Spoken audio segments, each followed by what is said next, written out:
Kadale Patil BKP मराठीमध्ये आपलं सर्वांचं स्वागत। आज आपल्यासोबत आहेत राष्ट्रीय समाज पक्षाचे राष्ट्रीय अध्यक्ष माधवराव जानकर साहेब। जिल्हा परिषद पंचायत समितीच्या निवडणुकांचा प्रचाराचा धडाका सुरू आहे। त्यात जानकर साहेब यांनी इंदापूर तालुक्यामध्ये प्रचार दरम्यान हजेरी लावलेली आहे। ते उमेदवारांचा प्रचार करण्यासाठी तालुक्यामध्ये आलेले आहेत। तर त्यांना आपण विचारणार आहोत की तालुक्यामध्ये किती उमेदवार आहेत, तसंच महाराष्ट्रामध्ये कुठे उमेदवार आहेत आणि किती पक्षांची मिळून आघाडी, म्हणजे बऱ्याच पक्षांची मिळून आघाडी केलेली। तर साहेब आपलं BKP मराठीमध्ये स्वागत आहे। तर आपलं प्रथमतः स्वागत आहे। तर आपलं काय मत आहे, किती उमेदवार? काय नाही, राष्ट्रीय समाज पक्षाने आज इथं गंगा महाराष्ट्रभर तसे बहुतांशी ठिकाणी कॅन्डिडेट उभा केले। जवळजवळ 250च्या वरचं कॅन्डिडेट आहे जिल्हा परिषद पंचायत समिती। आणि इंदापूरमध्ये माझ्या माहितीप्रमाणे इथं टोटल 5 कॅन्डिडेट काहीतरी केले ते रासपाचे अश्विनी किरण गोपने आणि मला वाटतंय अजून दुसऱ्या 2-3 घरात तुम्ही काही कॅन्डिडेट त्यांची नावं मला माहित नाहीत। आता रासपाचे उमेदवार स्वतंत्र आम्ही इथे लढतोय। आणि आता आम्ही पुरस्कृत केलेले इथं राष्ट्रीय समाज पक्षानं पुरस्कृत केलं ह्यांना आपल्या ह्याला कपाट चिन्हवाले बिजवडी पंचायत समितीचे उमेदवार आहेत सौ स्वाती रवींद्र पाटील उर्फ देवकर। आणि PRPच्या आहेत आमच्या भगिनी भोसले ताई। ह्या PRPच्या माध्यमातून कवाडे सरांच्या पार्टीतून त्या उभा आहेत आणि त्यांनी आम्ही इथं ॲडजस्टमेंट केलेली आहे।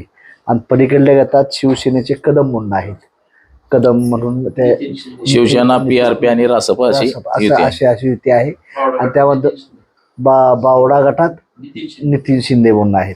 अशा ह्या प्रचारासाठी आज आलो। आज अजितदादांचं हे होतं, तिथं श्रद्धांजली वाहूनच इकडं आलो। तर ही प्रस्थापित व्यवस्थेला उलटून टाकण्यासाठी भाजप घ्या किंवा हे मोठे पक्ष घ्या हे विचारत नाही छोट्यांना, म्हणून ह्यांना न्याय देऊन या शेतकऱ्यांच्या हितासाठी आम्ही ह्या जिल्हा परिषदच्या समोर जातोय।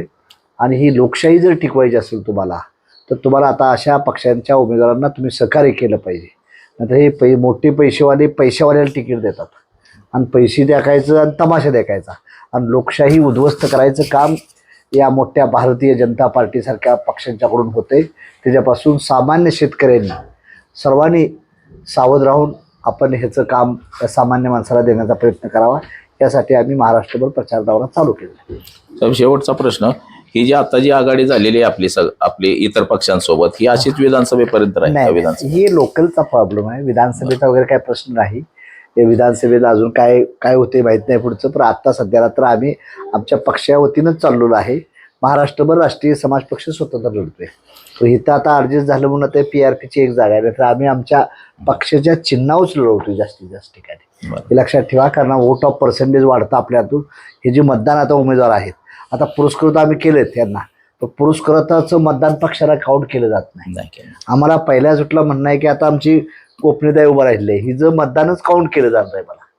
त्यामुळं मला 4 राज्यात मान्यता मिळाली, माझे नगरसेवक आलेत, आमदार आलेत, मंत्री झालेत। फक्त राष्ट्रीय समाज पक्ष 4 राज्यात मान्यता प्राप्त आहे। त्यामुळे आमचं म्हणणं आहे की बाबा आता आम्ही आमच्या तानाजी शिंगाडे आणि किरण गोपने आमचे नेते आहेत, ह्या दोघांनी पुरस्कृत काही उमेदवार केलेले आहेत। त्यातली देवकर ताई आहेत, त्या पाटील ताई आणि त्या मंडळाने PRPचे आमचे कवाडे सरांच्या पक्षातून हे भोसले ताई उभा आहेत। हे आता एकमेकांची लोकलची ही किरण गोपनेने केलेली युती आहे।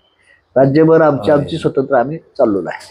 शेवटचा प्रश्न साहेब, की मतदारांना आपण काय आव्हान कराल? काय नाही, शेतकऱ्यांना माझी विनंती आहे किंवा जनतेला, तुम्ही मत विकून जाचाल ना, तर प्रस्थापित बिल्डरची पोरं, आमदार खासदाराचीच पोरं हीच पुन्हा येतील आणि सामान्य माणसाने नुसतं मतदार म्हणून राहावं लागेल।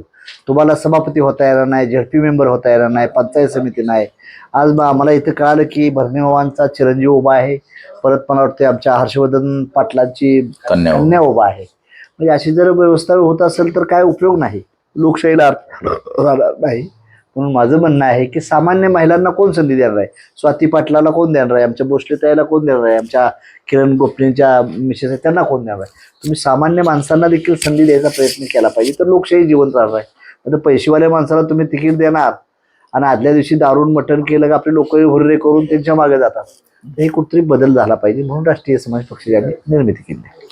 तर हे होते आपल्यासोबत राष्ट्रीय समाज पक्षाचे अध्यक्ष माधवराव जानकर साहेब। कॅमेरामन अनिकेत समी, भीमराव कडाळे पाटील, BKP मराठी, इंदापूर, पुणे।